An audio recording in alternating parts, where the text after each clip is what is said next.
Au menu de l'actu du mercredi 24 mai, la France dit non à la norme Euro 7, BMW dévoile la nouvelle série 5, l'Opel Corsa passe par la case restylage et l'unique TVR Cerbera Speed 12 a été vendu. Allez, c'est parti pour ton Automoto Express. La France dit non à la norme Euro 7. La France et 7 autres pays membres de l'Union européenne se sont opposés à la mise en place de la future norme anti-pollution Euro 7, qui est censée entrer en vigueur à l'été 2025. Cette norme est également contestée par l'industrie automobile. Selon les calculs de la Commission européenne, la norme Euro 7, qui s'appliquerait aux véhicules thermiques, donc essence, diesel et hybride, permettrait de réduire les émissions d'oxyde d'azote de 35% par rapport à la précédente norme. Mais pour ça, les constructeurs doivent investir massivement, plusieurs centaines de millions d'euros, pour concevoir des moteurs moins polluants. Ils ne sont pas prêts à le faire puisque cette norme sera en vigueur seulement 10 ans. Et oui, en 2035, la vente de véhicules neufs à moteur thermique sera interdite en Europe.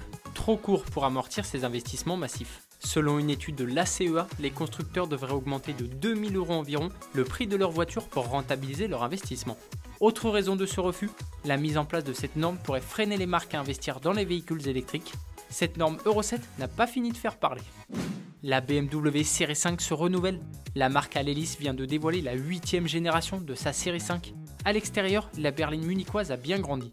Elle gagne quasiment 10 cm pour atteindre 5,06 m. Et cette nouvelle mouture ne vient pas seule, elle sera accompagnée dès son lancement en octobre prochain de sa déclinaison électrique nommée i5.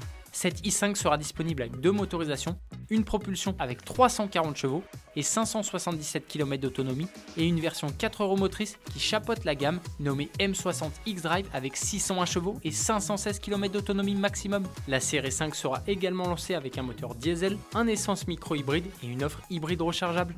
Elle s'offre également un tout nouvel habitacle ultra technologique avec son double écran et une flopée de systèmes d'aide à la conduite. L'un d'eux permet à la série 5 de changer de fil toute seule d'un simple coup d'œil dans le rétroviseur. La munichoise sera même disponible avec un intérieur 100% vegan grâce à l'utilisation de matériaux synthétiques au toucher similaires au cuir. Les prix de cette nouvelle série 5 s'échelonnent de 62 000 à 107 000 €. C'est le sujet de la question du jour. Que penses-tu de cette nouvelle BMW série 5 ? La préfères-tu à une Mercedes classe E ? J'attends ta réponse dans les commentaires. L'Opel Corsa s'offre un restylage. Après 4 ans de carrière, la citadine Blitz vient de s'offrir un lifting. Cette nouvelle Corsa concentre ses efforts sous son capot. Une nouvelle version électrique de 156 chevaux et 402 km d'autonomie vient s'ajouter au catalogue. Elle cohabitera avec l'actuelle déclinaison moins puissante qui propose 136 chevaux et 357 km d'autonomie. Cette dernière devrait voir son tarif baisser. Les autres motorisations thermiques seront disponibles avec un système micro-hybride de 48 volts et une nouvelle boîte automatique à double embrayage. Côté design, la Corsa s'offre une nouvelle face avant avec de nouveaux feux matriciels et une nouvelle calandre. Dans l'habitacle, peu de changements, la citadine se contente d'une mise à jour de son système multimédia. 700 000 € pour la TVR Cerbera Speed 12. 700 000 € pourquoi ? Si tu n'as jamais entendu parler de la TVR Cerbera Speed 12, voici son histoire. Dans les années 90, la marque anglaise TVR se lance dans la fabrication d'une voiture de piste capable de rivaliser avec la McLaren F1 GTR, auto victorieuse des 24 heures du Mans en 95. Sacré défi. La TVR est officiellement présentée en 96. Malheureusement, sa carrière est de très courte durée puisqu'en 1997, la Fédération internationale de l'automobile modifie le règlement et la TVR devient obsolète. Le petit constructeur a donc la merveilleuse idée de la transformer en voiture homologuée pour la route.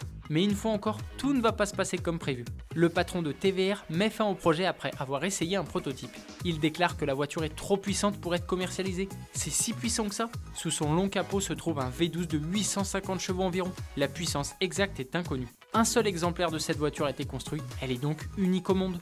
Avant de se quitter, on va revenir sur la question d'hier. On te demandait quelle voiture tu aimerais acheter si tu avais 3 millions d'euros de budget. Et vous avez été très nombreux à répondre.